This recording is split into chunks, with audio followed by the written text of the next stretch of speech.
I hau kere te ua marangai I te puku o tika me te tai rāwhiti I te rua te kau mā whā haora nei nā kona nōra hoki I huarangatia ai e tahi whānau I o rātou whare. Pēnei ngā whānau o te rohe o Tokomaru I te tai rāwhiti. Kua horo te arahanga o taua hapori nā te nui o te waipuke, nā te rākau whakamaru o te tai rāwhiti, te whakaritenga o ho tata I whakatū ki te rohe I te huarahi 35 I Wainganui, Ia Tūranga me o Pōtiki. Anei te ara matua, he ara wai ki te tai rāwhiti. E tahi wāhi o te rohe me haere maruna wakatopatopa. I nā hoki te mūrau o te tini o porau ki te maranai, te waipuke, me te horo o te whenua. Kaua ua hoki tēnei o te riti katoa o te 35 kia hanatu ki roto o Tūranga.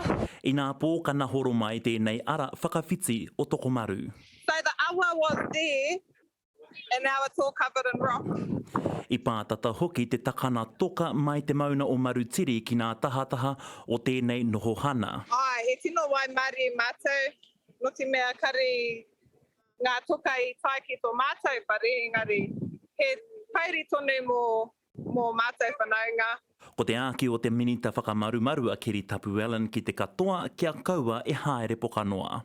So they managed to get quite a few evacuations undertaken, probably from about midnight all the way through the course of the evening.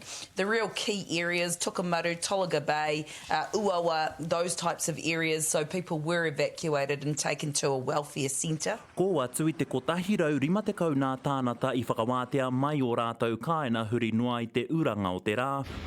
Ono rau rima te kau tono nā whare kāre he hiko, kua pākati hoki e tahi mai te huarahi matua.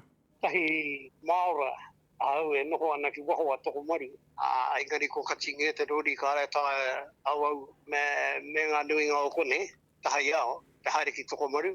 Ko te matapaki, kua heipū noa tēnei ua I te kotahi rau tau, he rua rau 36 miramita te heke me te whakapae kakaha tonu te karawhiu mo te roana o te wiki. Taro Black, te karere.